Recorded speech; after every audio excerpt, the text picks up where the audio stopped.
What is Perfect. it Yeah. about the urban environment that intrigues or inspires you? The No, it's uncanny. good. I love the fact you can have anonymity and you can end up doing things like spending time literally going and picking up, like I've spent a year picking up plastic bottles, removing the lid from it, keeping that, and then putting the bottle in recycling.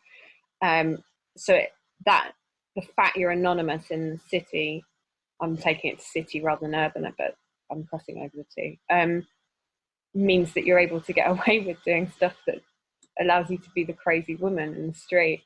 So there's partly that, and I love the traces, and I love the overlapping of people within the urban environment, and the kind of remains that you find, and then also how the rest of nature plays into that. So when you get plants growing up in the cracks and how they disrupt and how we interact with each other, or foxes, or the goats that have suddenly turned up from the mountains in Wales in the towns. I don't know if any of you have seen that. No idea what you're talking about. Amazing. So because because all the, like, there's loads of footage out of all these goats come down from the mountains to a town in Wales because there's nobody going up into the mountains, and they've started just taking over the town because no one's going out in the town.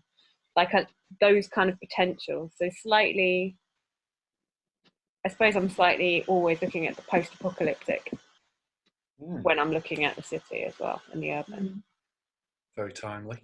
Yeah. I like that about the remains and the traces. I think that's what really intrigues me, like, especially in a city like London, and even on the trip to Liverpool actually that me and Alex took, there's so many relics to the past, and in particular it's the kind of Victorian drinking fountains that have caught my interest as of late.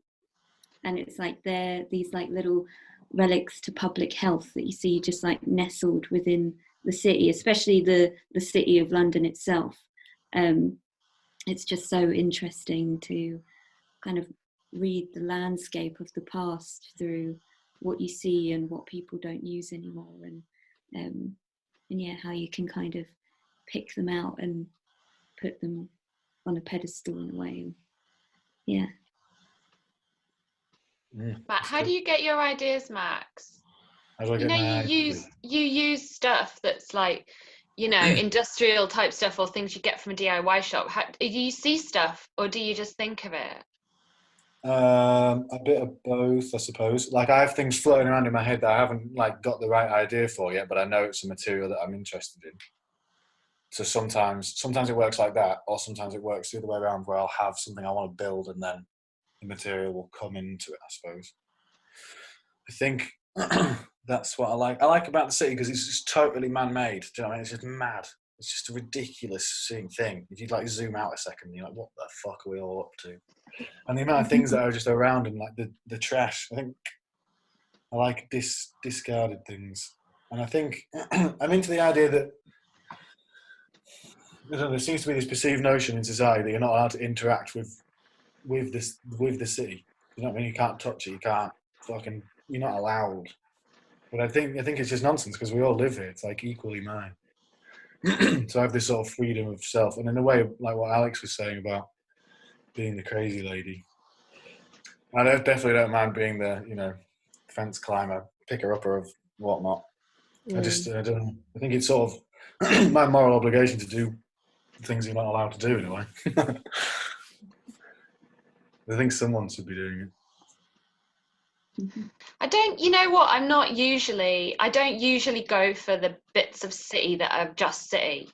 Like I previously, when I used to make a lot of paintings that were to do with the edgelands, the bits that are like from where city's turning into countryside, but it's usually not very idyllic countryside, or there's a bit of waste ground, or so. I mean, that sort of references like similar to what Alex was saying about, when the nature starts to push back, and love that struggle. But also, I mean, some of the other stuff that I really like is to do with incongruity. So like when you'll see some wasteland, and then you'll see something there that is like made by, people, but you don't know what it is exactly. And I think that, and I like the way that there's a sort of strange psychological interest that humans have in something that they don't know what it is, you know, because we're so curious. We have to be curious, you know, because we need to be to survive and multiply. And I like sort of that, like, it's ingrained into us. So I like to paint stuff that I think is a bit weird, like things that I think are a bit odd, that pop up in the urban environment, things that I see repetitively. I like stuff that we just see it over and over again, and that is the same everywhere. Like, you know, where not in every single country, but often that you'll get the same stuff just being used everywhere for, like, you know, hazard signs, or the same colors being used, but not always. I think it's quite funny when very different things are used. They're sort of like symbols. I like the idea that there's these universal symbols that go around in the cities, and I like things that you start to notice only if you notice it. So I've painted before the mobile phone.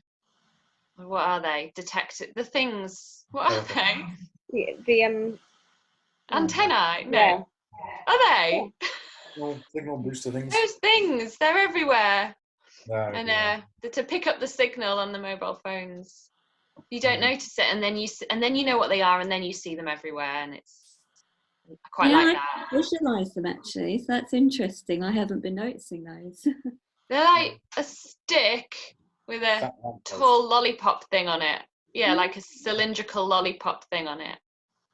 And I think it's funny because I just think it's a lot of these symbols can be seen like as symbols of power. Yeah. But lots of symbols are just symbols of power. Yeah.